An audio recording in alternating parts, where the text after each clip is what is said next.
Hello, everyone. You are listening to She Leads with Carly, and in this show, we talk to the absolute best, brightest, and yes, badass leaders. I'm your host, Carly Malatsky. Hello, everyone. I am excited to welcome our guest today, Jessica Holton. Jessica is the CEO and founder of Ours, a virtual couples therapy and premarital counseling platform with a mission to make couples therapy more accessible, destigmatized, and designed for young modern couples. Beyond Ours, Jessica also founded Access Distributed to help students at non-target recruiting schools land internships in finance. And she also founded Blaze Skincare, a personalized skincare brand. However, Jessica's career started in finance. She received her bachelor's in accounting and finance from Georgetown University, and then started her professional career as an investment banker at Morgan Stanley and the Carlyle Group before receiving her MBA from Stanford Graduate School of Business. Jessica, it is such a pleasure to have you on the podcast. Welcome. Thank you so much, Carly. It is such a pleasure to be here, and I've been looking forward to this conversation for a while. Same, me too. So, Jessica, I want to know who were you as a kid? What was Jessica as a 5-year-old, 10-year-old girl like? My mom says that I was very difficult because I really hated being bored, and I was always just wanting to go on an adventure or learn something new or do something new. I grew up. My second home was really my parents' business that they ran from when I was 4 years old until I was 14. And it was a children's science museum. So I basically grew up there. So the image that I have in my head growing up was me trying to like be behind the front desk to check in customers and families, and me trying to tell my parents what like programs they should run. And I think they put up with me. But that was like how I grew up, was kind I of love that. trying to like soak it all up and be at the science museum that my parents were running. And it sounds like a very natural extrovert, right? Talking to people, being customer facing. Is that true? No, I'm actually very much an introvert in terms of, where I get my energy from is very much internally, and I need my solo recharge time. But I guess if I take the test, I'm borderline extrovert, introvert, and Got it. need my energy from my solo time, but also need to kind of see the world and be on the go. Yeah, it's such a good description. By the way, I feel very similarly. I'm very aligned with that. And Yeah. so growing up as well, did your parents, in their mind, what did they want you to continue the museum? Like, what were they thinking that you would best be suited for going into college? It's a good question. I think my parents, I think they knew that I would always kind of continue to stay on the go, whether that's mentally or physically, and just kind of like try a lot of new things. So when I was going into college, I was really interested in government, and I was really interested in business too. So I kind of saw, as a graduating high school senior, I wanted to have the most impact that I possibly could on the world. And I liked science, but my sister's actually a doctor. She was always the one who was like, really loved science and the human body. And I knew that I wasn't going to be a doctor. I knew I wasn't going to be a lawyer. And it looks like kind of like this whole range of careers that I could have.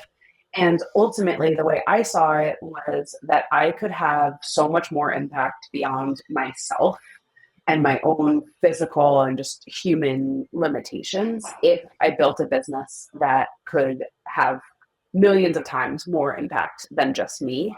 And so graduating from high school, that was kind of I was interested in government, I was interested in math, but I really felt like business was where I wanted to spend time honing skills of. So I think my parents weren't surprised by that. I had like I loved working when I was in high school. I had 4 jobs at any given time. And um, they, they saw me create all these different calendar businesses and babysitting clubs and all these businesses along the way that I don't think going into business surprised them. That's amazing. And ultimately, like I mentioned, you actually studied finance, and we'll Mhm. get to that. But before that, what was the weirdest job you ever had growing up? Oh, I had so many different jobs. the funniest one that I was not public about for a very long time was I was a clown. So I would dress up as a clown, red nose Amazing. and all, like face painted clown, the whole dress, the large shoes, the gloves, and I would face paint kids at birthday parties. And I was a friendly clown. I was not a scary clown, but I would dress up as clowns and also like Disney characters and fairies and dragons and all these things, and go to people's houses all throughout New Jersey and do face painting and then like dancing with the kids for birthday parties. That's So amazing. honestly, that was like the best job. It was paid very well. It was all cash and it was fun. I got to see a lot of different parts of New Jersey and helped kids Yeah. have great birthdays. And So it's yeah, that was the most notable one. And it's funny because you even mention, and this may be a much smaller scale, right? But you mentioned the power of impact and how you were Yeah, driven by that. And I'm sure like seeing the kids smile and run off with their painted faces, like there's an element there that's really, exciting, compelling. So yeah, that's great. totally. And then Yeah. so ultimately you go to Georgetown and you study finance. So tell me a bit about that process. Was that the closest to getting to business, or how were you thinking of it in terms of career? Because you then continued down the finance path for a little bit. Yeah. So to be honest, I fell in love with Georgetown before I even knew I wanted to go to they have an undergrad business school. And I fell in love with Georgetown. I loved the idea of being on a small campus in a city and with a long school history and engaged student group. And I got the advice of write, and you have to apply to one of four schools when you apply to Georgetown. And so I got the advice of maximizing chances to get in was to write the essay or choose the school that you can most easily write the essay to. And I felt myself very much more compelled to answer the questions that they asked for the business school. So that's actually why I chose going into the business school. And it's funny how these kind of decisions that we make along the way end up having a very meaningful long-term impact on our life. So as part of being in the business school, we took half of our classes were business school classes, and half of them were like liberal arts, kind of general requirements classes. And in the business school, I gravitated primarily towards kind of more quantitative leaning classes. In particular, accounting was my favorite class, and I know that sounds weird to some Unique. because it's I'll call it it's unique. unique. But I loved the way it worked. I loved the way it balances. I loved the system that I could learn and then apply to solve problems. Um, so I did that. And then the finance major was really, uh, I saw it as kind of complementing my accounting knowledge. And I was an accounting TA. I like to say my favorite extracurricular activity in school, I'm so cool, was being a TA for accounting. Um, but yeah, it was more of I liked those classes and I wanted to take more of those classes, and that's why I ended up majoring in finance and accounting. And okay, on that note, right, I would love for you, whether it's advice, just insight for students at that stage or even people earlier in their career, right? Because so often we are pretty much influenced by our environment. So, like, I study at Stanford. The most common path is definitely in banking or consulting, and you get influenced by that. And you think, if I'm Mhm. not doing this, is it wrong? And so, I'd love for you to talk about who helped you most. And I know we talked about the power of mentorship, and how did you navigate these decisions and lean on mentors in that process? Yeah, I'll answer that. I will say though, I my biggest regret, if I could end up where I am today, my biggest regret in college was actually studying business. And it's odd because I don't think I would be where I am today if I hadn't majored in accounting and finance. But if I could guarantee that I am where I am now, I would have really just focused on learning as much as possible and doing the things that were interesting to me. Yeah. Because I was so focused in undergrad of learning the skills that I would need to be good in business that I would have learned anyway. And I would have learned on the job. But college is this precious time where you get to learn so many things just for the sake of learning and exploring. And I had that, but I wish I had maximized that Mm. amount of kind of free exploration. Um, in terms of your question around mentorship and who helped along the way, so many people. I would point to kind of three groups. One is my peers, two are the folks kind of a couple years ahead of me, and three are industry professionals. So when it came to peers, I had this group of friends who we were all just trying to figure out what we wanted to do together. And we would spend lunch and dinners talking about what we wanted our careers to look like and our life to look like. And when it came time to recruiting, it really was my peers who we put our little friend group put together these kind of groups of studying for interviews, and we would wake up on Saturday mornings and test each other out and practice questions and really support each other through that process and kind of alert each other of opportunities that we heard about. But the one of the biggest factors was the people who were 2 years ahead of me, 2 to 3 years ahead of me, and I knew them from clubs that I was part of, and I got to watch them go through their own track of Yeah. figuring out what they wanted to do, and then ultimately go into banking for the most part from where I sat. And they helped pull me up through the interview process. They would spend time with me on the phone to talk to me about how to prep for interviews. And they showed me, they were a few steps ahead. So they showed me that this was possible and that this path was a path that I could follow and see myself be a part of. And then third is certainly the industry professionals. So it started with one woman in particular at Morgan Stanley, who was also a Georgetown alum. She sat next to me during the interview process, after the interview process, and she just believed in me and took that that belief in me helped me see a path forward and have some more confidence in myself. And I got to see what being an adult in the finance world would ultimately look like. She has kids, she has a family, she's seen a lot and done a lot.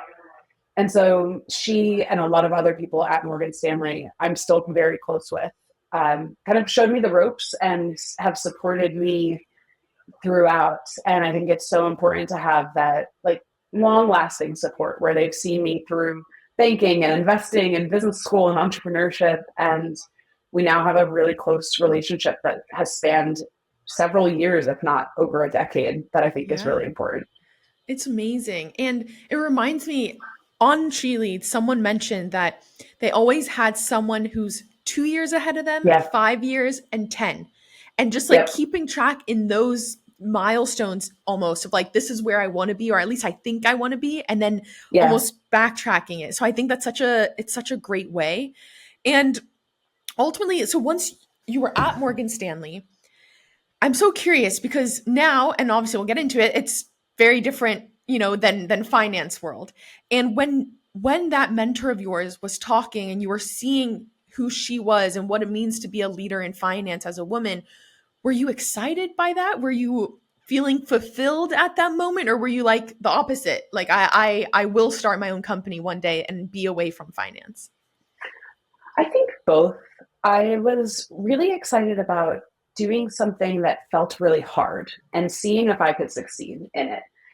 To me, those kids who were 2 to 3 years ahead of me, they were ridiculously smart and ambitious and people who I really, really looked up to.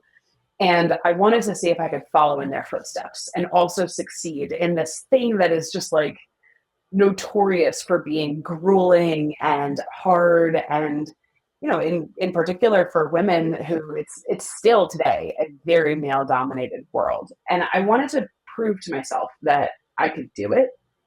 So I was very much up for the challenge, and in hindsight it also gave me this amazing foundation just to understand business fundamentally through and see so many different transactions and industries that I never would have seen otherwise. So I was excited, but even going into banking and investing, I always knew in the back of my mind that I wanted to start something. I never knew what, but when I looked into my future 10 years, 20 years, 30 years from then, it was very much a given. It was more a matter of when, not if. that I would start something.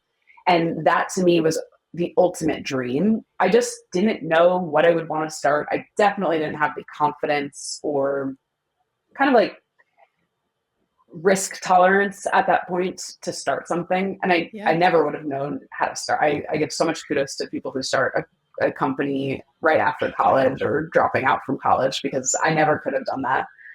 But yeah, it was both. It was like excited for the challenge and also, knowing that it probably wouldn't be my forever Yeah. thing. So I can go in a couple different directions here, but I want to even, you mentioned something where you felt you needed to prove to yourself. And I think Mhm. this is a common motivation, if you will, that a lot of women have.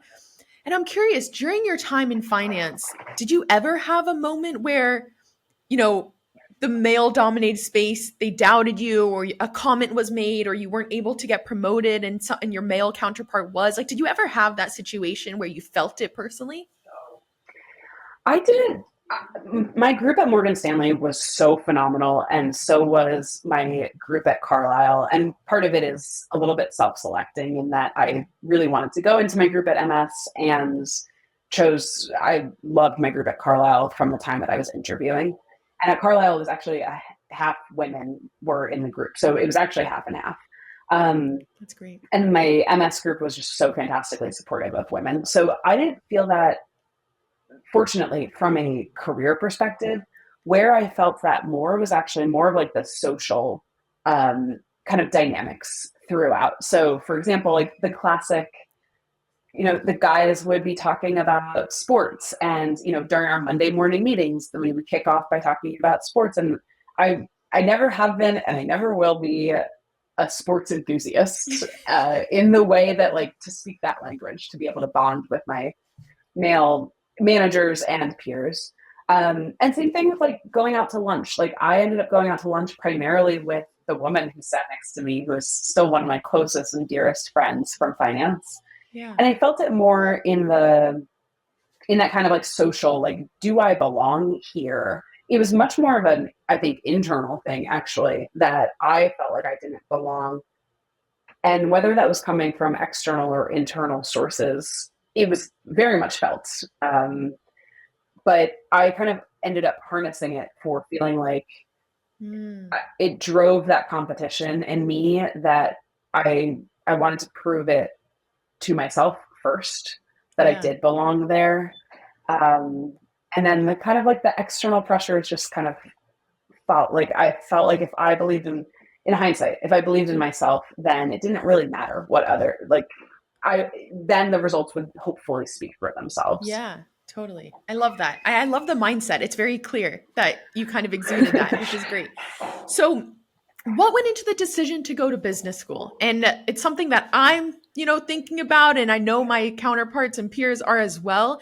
And I would love to know what went into it, but then even beyond that, do you think it's helped you as a founder today? The answer to your second question is absolutely, and I'll share Wow. why.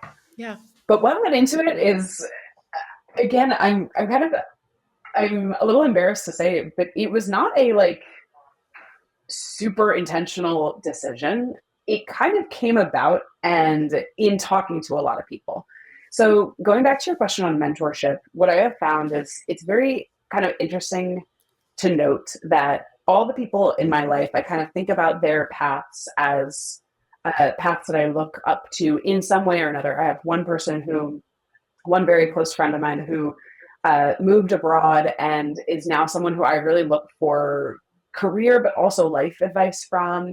I have a friend who started a finance company, an investing firm, and I have looked up to him in so many ways.